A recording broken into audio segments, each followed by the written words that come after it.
let's segue to the other club that played in that game that probably will have a very good January. Bruv. Because it seems like the next checkpoint of them. They're fourth now. Good performance by them. They've had injuries. But are Newcastle quietly... I know we mentioned it because of the man that came through, but are they quietly a problem? They are, bruv. They're a good organised team, defensively and offensively, play good football, actually got some quality players in key areas. It's important that Callum Wilson stays fit as well, because as I said, he's one of them players that at the end of his career, you're going to look at it and he's got 100 Premier League goals. And you're like, yo, what are you saying? How did this happen? You know what I mean? Like, so he's actually...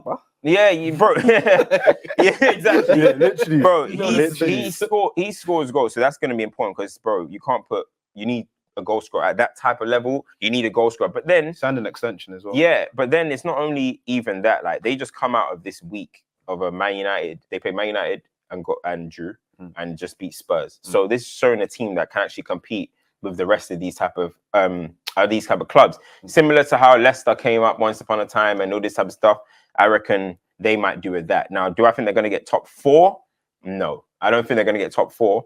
But can they get... They can make it tricky. Sneak 6th, 7th? They can make it tricky. 7th, 6th. Can they even break one? Who really knows? They're going to be in and around that mix. I don't think it's going to be like team is going to be like 20 points off top 4 or anything. I don't think it's going to be anything like that.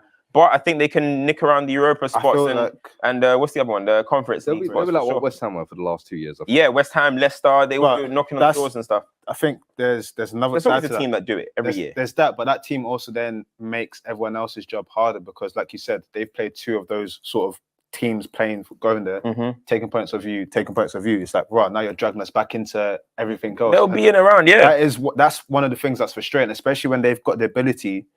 If any team that has transfer targets, Newcastle will be like, that's cute. We'll offer them double. They're actually in that position where, let's say, for instance... You've got to make them an attractive football club now. Gakpo is one of those players here that everyone's saying, oh, United are going to go after him. He was supposed to go Leeds. He's badding it up. He's got more goal contributions than Haaland. He might have a good World Cup.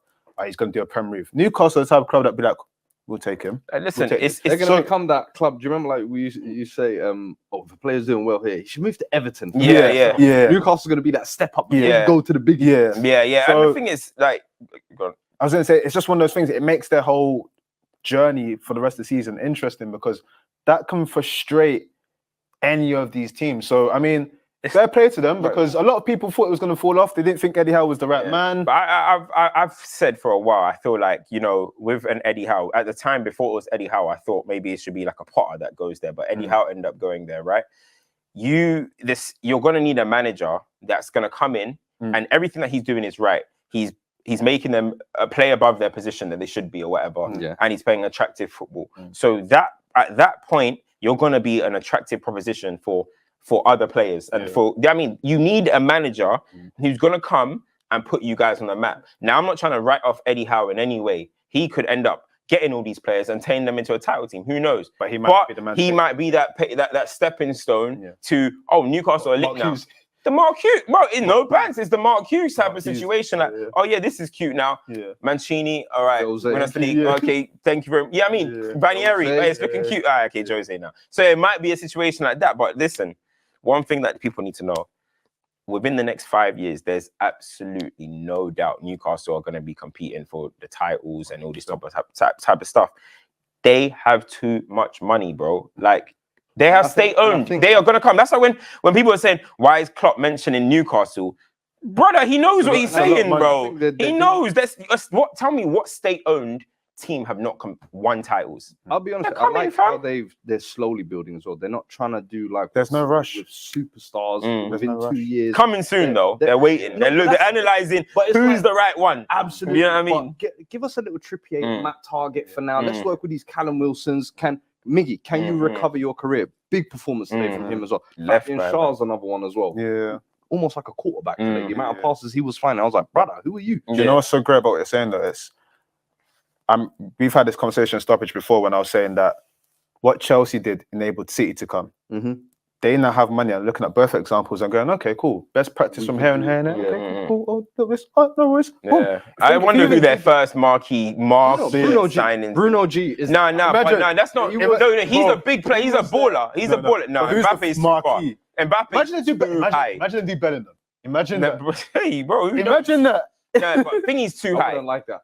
No, but just imagine that would be bad for him. Mm. I'm like, no, but just imagine pressure that. on yourself to carry a club. I think he's too high. It's too high. Mbappe and that's too high. But I'm thinking there's gonna be something. There's gonna be someone. Bro, do you know who's getting? I know. Saved Zhao.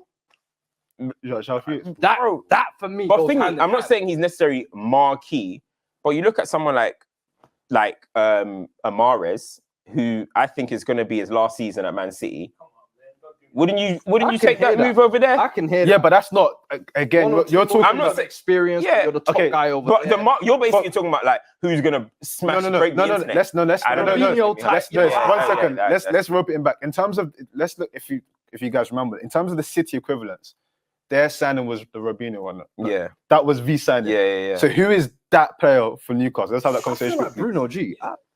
No, I don't think it's the same. I don't think it's the same. He's saying who is that Robinho sign that everyone goes, ooh. No, for me it was Bruno G because Bruno G was linked to all the top clubs in Europe. When Newcastle signed him, it was like, oh, they've actually got some. Well, he didn't break the internet. Who's breaking the internet? Robinho's one was like, no. But we were all thinking like, damn. The Robinho one, it was like, oh, it's like everyone, oh shit. No, but he thought it was coming Man United, didn't it? But that's what I'm saying. It's like, oh shit, yes, they haven't got it. It's like attacker. There's Caradona. We'll see. But let's see. Let us know. Let us know in the comments. What do people think in the comments? What do they think? We got some super chats. Super chat. I mean,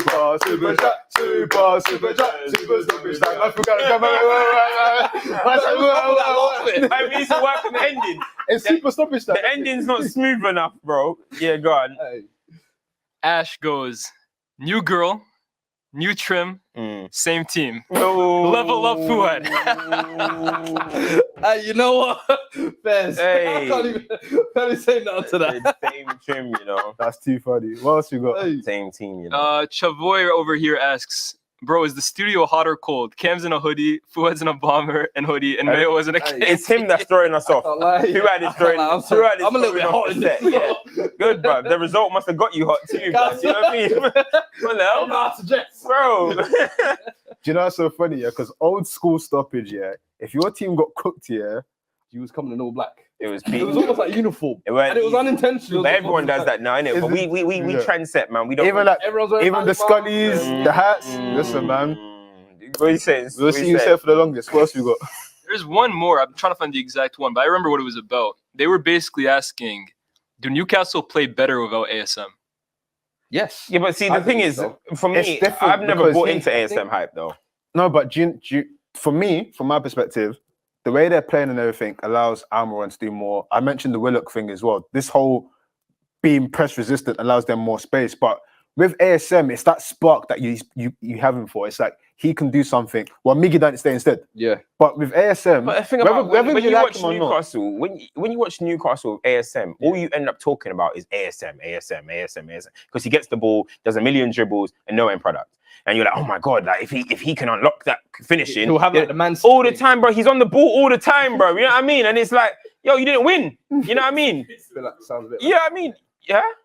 No, but Villa are doing things. You know what I'm saying? But you get on the bench. They don't complain, but when it's ASM, hey, what? Energies are different. I don't see the correlation right there. Man are just throwing Jack's name for no reason. No, the correlation is that Jack mentioned him. That's where he's getting to. It was a segue. He wanted to bring up. You're talking about Miggy. You're talking about I'm confused. Right, yeah, good analogy there. You connected the dots. Went over your head. Can we hear your thoughts on Almiron though? Because they're asking. They're saying it looks like Almiron is winning this Grealish beef. Grealish doesn't even know this guy. He just mentioned it. He name dropped him. Wait, hold on. Why are you name dropping someone you don't know? Look at this. These guys don't even land.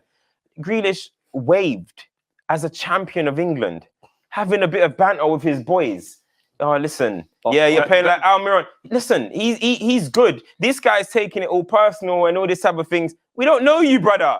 No, we're thinking about you. We don't know that Miggy's taking it personal. We're thinking about you. He's just playing ball. Yeah, the media are trying, you know what I mean? But listen, Jack Grealish is enjoying life. Have you seen City's record about Jack Grealish this season?